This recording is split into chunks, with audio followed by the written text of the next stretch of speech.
Ladies and gentlemen, boys and girls, children of all ages, welcome to this Warcraft 3 grudge match. You're right, mate, children of this, there's going to be that much fucking swearing. You have a laugh. I'll give you that, we haven't thought that entirely through. Fortunately, all the viewers of this should hopefully be 18 or over.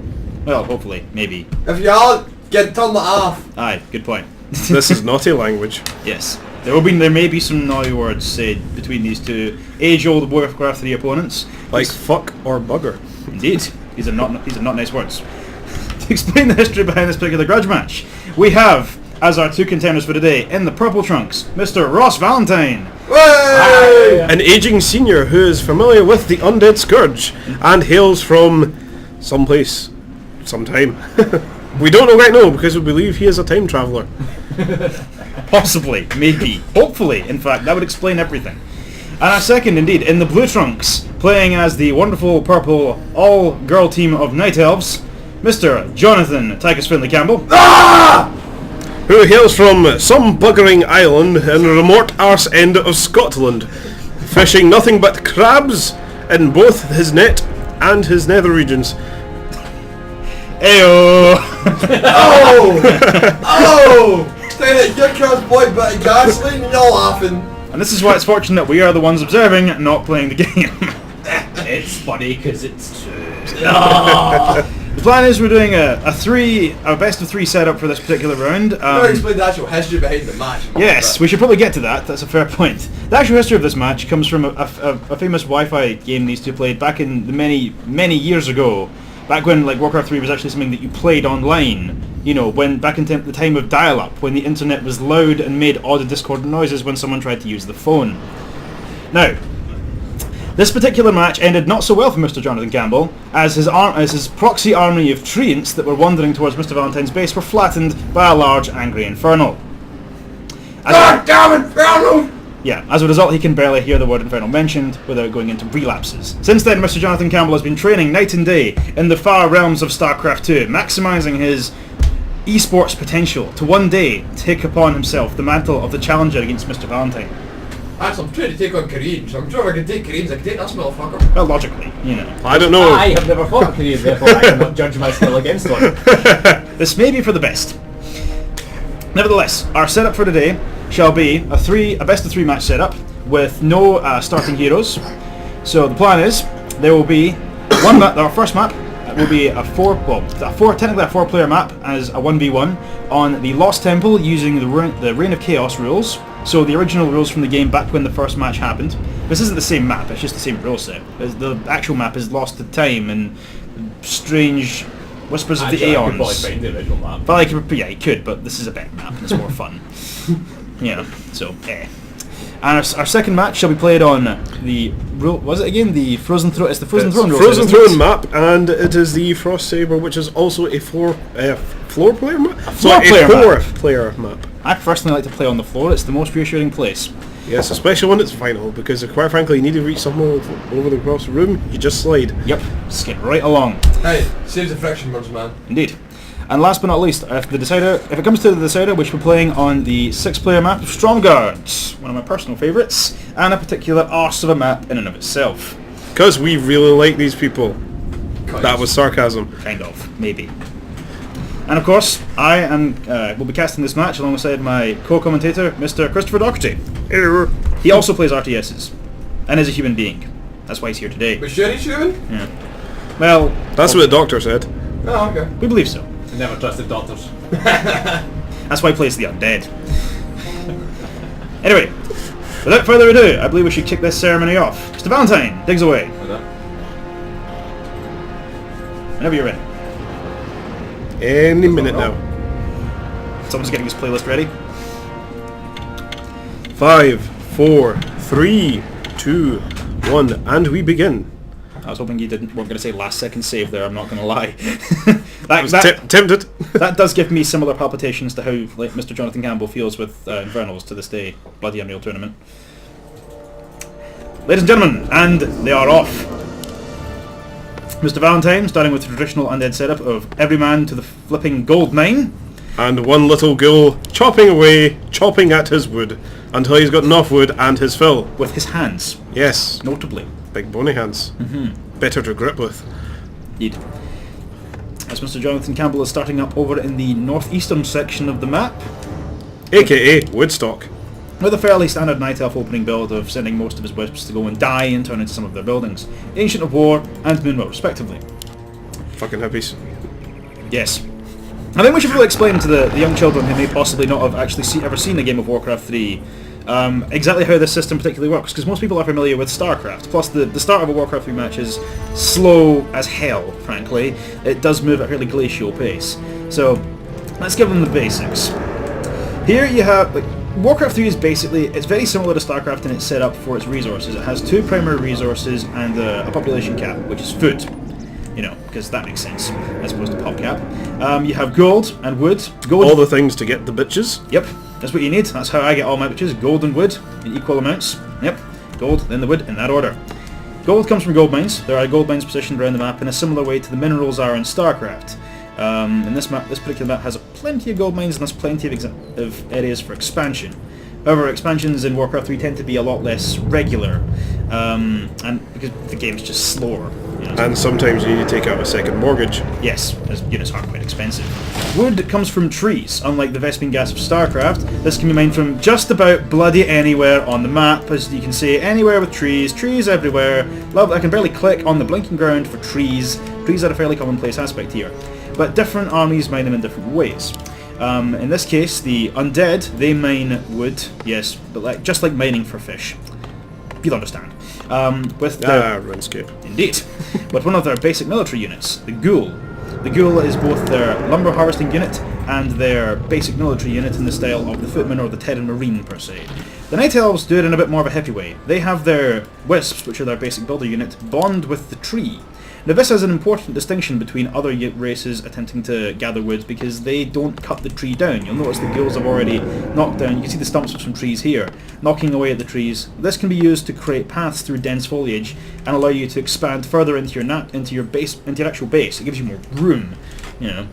Whereas the Night Elves don't really get a chance to do this, they just have to bond with the trees. Which has the benefit that they don't cut paths, you know, cutting holes in their own base for the enemy to get there. And also so they don't hurt nature. Indeed. Because that's how they swing. Yep, that's just kind of like that regiment they like to be so over here. Yes. Indeed, anyone who's really played Warcraft 3 is familiar with how hippie the Night Elves are as a race. No, anyone that's played World of Warcraft. Yes. I meant that actually, that's the irony of that statement. That's why I'm here, to Yes. correct you, and to point out all of your errors. Indeed. He's here to keep me on the straight and narrow, you know, like a good matron, you know. Stay away from that alcohol. Yes. Now, the most interesting thing I find about Warcraft 3 is the fact that, unlike StarCraft, which only has the 3 races, this manages to go for 4 and still have distinct patterns of building. 4 races, you say? Yes, 4 races, in fact. The 4 races being human, orc, undead, and night elf.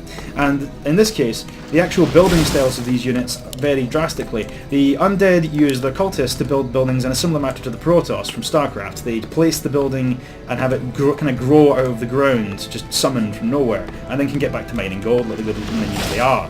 The Night Elves, in the manner of the Zerg, have to grow the building by using one of their builder units. Which is stupid. It is kind of stupid, but it's only certain ones. The Ancients, anything that builds kind of military units, the trees here, they require a wisp, whereas buildings like the Moonwell, the Altar of the Elders, and the Hunter's Hall do not. If memory serves, it does take a wisp to entangle a gold mine, doesn't it? Yes, it does. Players' forces are under Oh, attack. hello. Oh, well, we have some combat. It seems that Valley Dreadlord and 3 ghouls are attacking from trolls and an ogre. It seems that troll's ass is getting kicked. Goes on to the ogre. Slowly pulls it down, quite frankly, like a granny tackles her tea. But there we have the Carrion Swarm, dealing damage to both the Ogre Warrior and the unit behind him. This is indeed one of the most interesting aspects of Warcraft. Oh, and he's down to 1 ghoul. Indeed, most of his units have indeed had their ass kicked by these guys. And this is one of the most interesting aspects of this game, is the concept of neutral creeps. There's something you can see on the map, the areas of... And Johnny has found himself some creeps. He's found himself softer targets indeed.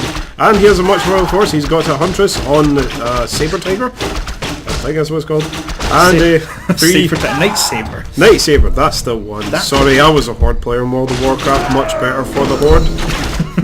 I was too, but I have a more impartial view, having played Dwarf for many years of my time. The wonderful race of dwarves. Yes. I was the most ginger dwarf. It was brilliant. Anyway, back to the point. The things that are... Well, it seems that Valley has actually cleared that, And that's probably a level up for him. Let's just see. Yep, he has leveled up. He has indeed leveled up, and let's see what he's picked up. Ooh, a Circle of Nobility. That is very good indeed. That's very good to start off. That's a very good start. Now, to explain the point of this, these are hero units. This is one of the big differences, well, the two big differences actually between this and the RTSs that Blizzard have made that since have followed it, is the concept of both hero units and neutral mobs, the creeps. They're a bit like the creeps, or the concept of neutral mobs from games like Heroes of Might and Magic. The creeps are positioned at strategic points around the map, and their difficulty is indicated by the colour on the minimap here. You see there's a green level of creeps here. Which means a bit easy. There's red here, which are kind of hard. A player's force. But hard ensues. And here are the orange ones, which are kind of medium. And depending on the creep... And Johnny is going for his second. Yes. This might be level 3 possibly, and maybe even a good item. Will he get so lucky to get a Circle of Nobility straight away? Oh, and he's on the cusp of level 3. You got manual health, that's not bad. That is not bad indeed. Oh, ding-a-ling-a-ling. There we go. Oh, that's some very serious good loot. Yes, this is the good thing about creeps. They do indeed drop loot. You can see where World of Warcraft got it from all of a sudden, apart from just from EverQuest. Oh, it seems like, you know, they were sort of lining the franchise up for an MMO. Almost, actually. It's a bit ironic in and of itself. Oh, and Johnny's going for an expansion. No, is he? Yes. Oh, Yes, Tree of Life yes. at this stage. That's very rare indeed. Both players at the moment just seem to be content to move around the map and sort of harvest the creeps, looking for some basic gear to kickstart the combat. That's the thing about the early game of Warcraft. It's really about getting those creeps, getting the level so that your hero is OP, and eventually getting to tier 2 so you can do further expansions. Indeed. Now, the actual experience you get from creeps isn't that big. It's not, say, the experience you get from fighting other enemy units. But we might have a clash here. Wait. Wait. I have to appreciate this moment of see if we work. Oh, and it's night time. Jonathan does have the upper hand. There's Little level Valley 3. walks straight into his forces. Oh, cunning. Oh, they're both going for the middle? Are they? No. Oh, there's the dancing. Oh dear! And Jonathan's pulled that large mob of gnolls. For those who don't know what gnolls are, because you haven't played World of Warcraft or any D&D inspired game, they are essentially hyenas on hind legs with the intelligence of, say, someone from Craig Nuke. Or Manchester. Look it up. Or Manchester. Indeed, or any such sort of particularly city that has... Oh, hello.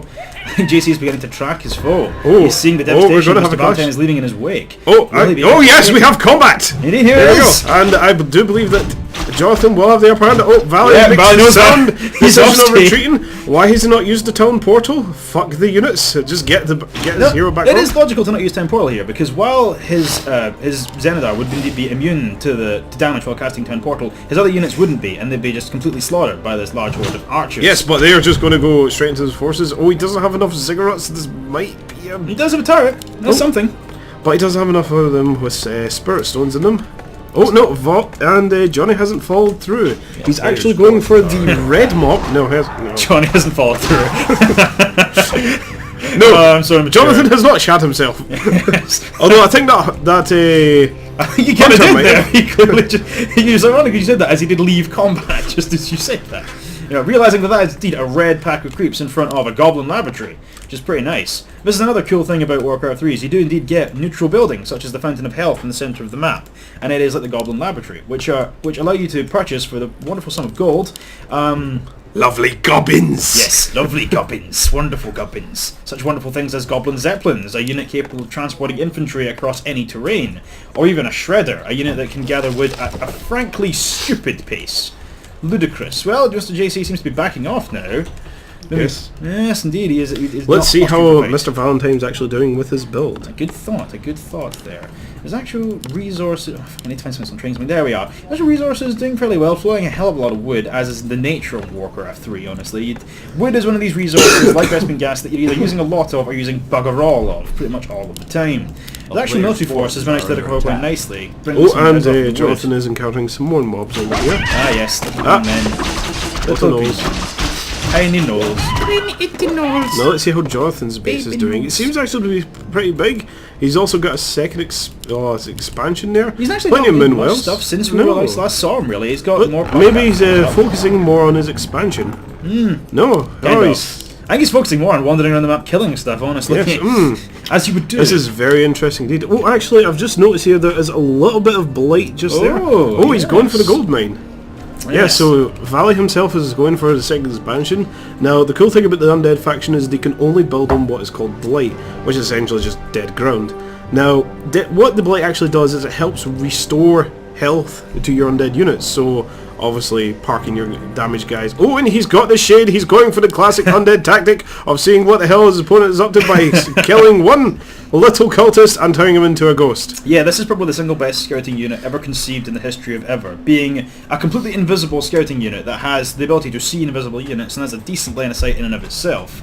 Now, the thing about building a shade is that it not only costs your population cap, it also costs a cultist. You have to sacrifice one of your builders. Of course, that's not quite science. Jonathan's going for the Goblin Lair up at the northwest of the map. Oh, and that's some sweet loot there, Mr Doherty. Oh. The Kagger's Pipe of Insight, that's essentially Brilliance Aura, which is an excellent aura. Now, the concept of this is that Brilliance Aura is a hero ability for a different faction. It is the hero ability of the Archmage Kirin Tor from the humans. What it does is it restores mana to nearby units very efficiently. Very good for a magic-heavy force, normally caused by the humans. Of course, Night Elves don't have access to as much magic, but it will just restore mana to Johnny's Night Elf Priestess, who has some fairly reasonable spells and uses her mana at quite a fair pace with her Fire Arrows, which is a constant toggled ability. See how Mr Jonathan is doing. Ah, he himself is advancing in the red creeps, not indeed losing out. Oh, what's pretty loot have you got here? Let's see what he's doing. Just need he's got the Zeppelin. I like the idea of this. No, where is he? Okay, the Zeppelin's not going to move his primary military force. Might be to move some cultists to further reaches and maybe get a base around the northern gold mines. Yes, perhaps. Maybe he's sending troops over to this particular one of these sectors over in the corners, in the top left and the bottom right. That is true. That's possible. It's a particular out of the way expansion. That's one of the benefits of this game. Is like StarCraft, you can kind of just build a base in the middle of nowhere. But when you've got options to build places where it's incredibly hard to access without the use of a goblin laboratory, in places like the top left and the bottom right hand corner, it's very difficult to besiege them. There are fords in the area, but it does require your enemy to navigate them, and to know that you're even there in the first place. It's kind of out of the way.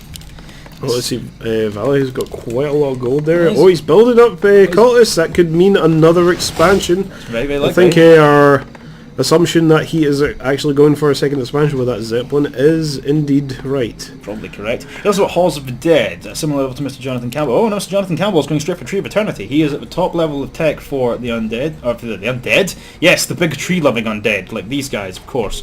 That's why you're here, to keep me from saying the wrong things. I'm sorry, I'm an amateur. It's fine, I am too, don't worry. Oh, yes. Well.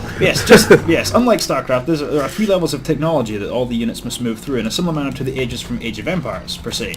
And these are governed by the level of your primary, or any particular base you have, the central gathering point, the town hall, if you will. In this case, Mr Valentine is on the Hall of. I believe is that the last one, or is it the third? No, it's the second one, I believe. Actually, compare healths. That's the easy way to. That's easy. No, it is actually the second stage. Yes, whereas Mr Jonathan Campbell's already on Tree of Eternity, giving him access to the most powerful technology his army can have. So he'll probably be getting some hippogriffs stuck in some marksmans on top of them and going full hardy. That said, he hasn't actually got many buildings to make use of his high technology. Oh, have we got combat? Yes, we do. We actually have a clash again. Where did that mass stun come from? Ooh. Oh, and the priestess is asleep. Oh, that is nasty.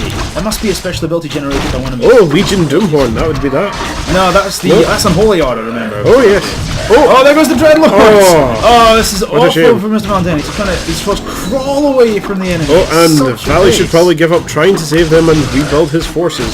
Yes, they are gone. There is no way they are coming back from that particular engagement. That slow is truly devastating. Very good. Well played by Jonathan. Indeed, what consumable was that? I wish I was looking around the map more for this. Yeah, let's see how this is going to go. He's going for a base attack. Right in. Yep. He's going for the power strike! As the American commentators would say for NFL. Indeed. Now the benefit of this sort of tactic when the undead are indeed behind is that they have the advantage that their builder units are military units. So if Mr. Valentine has the capacity to, he can bring his guys off of the wood and just go straight through it. Which gives him, it's almost like the militia ability that the humans have. Yes, he's going right for the ultimates! Not letting himself be outdone with Mr. Valentine's Infernal, he is indeed going for the Starfall. You can feel the hate flowing through him. He's channeling his Sith energy. This is the power of hero units, you see. It's in a similar manner to similar heroes from games such as League of Legends or Dota, which indeed was spawned from the Warcraft 3 mod. Heroes have a highly powerful ability at level 6. Their ultimate, you only get one level of it, but it's pretty fucking devastating. As you can see here. Yep, that's kind of nasty. Yeah, Oh, and I do believe this may be the final days of the Scourge. And we have the GG from Mr Valentine. Oh, and yep, it is. That'll be our round 1. That is a damn good game. Damn well played by Jonathan. Well played. When eventually they concede. I'm still puzzled where that stun actually came from. Yes! Indeed, and we actually now have a chance to idea. talk to the Where players. did that stun come from? What happened there? Because you fall into Zeppelin, you get the stun. Also, it's literally because I didn't see you coming. Seriously, was that a case of that if you destroyed the Zeppelin, Destroy the Zeppelin, you end up stunned. Wow. Oh wow! I even know that I have played this game for a fair bit, not to the extent of these two To be gentlemen. fair, I but tried that when I did play this not to get my Zeppelin blown up. it's generally. I was waiting. See, because you weren't moving out, I'm sitting like that. He's cleared out that goblin laboratory. What would I do? First thing I would do is go for a drop. It's like, Zeppelin, there's only one way to my base, and I figured out the nearest goblin lab. I don't intend on dropping your base yet. I was going to pick up some more. Well, we've seen that you were actually going to go for a second expansion there with that Zeppelin. That was our theory. We thought you were going to use the guys to head over to one of the bottom right hand of the top left corner. You're going to expand. That was an idea, yeah. Did you have Just an never quite expansion? got there. I'd got to take my second gold mine.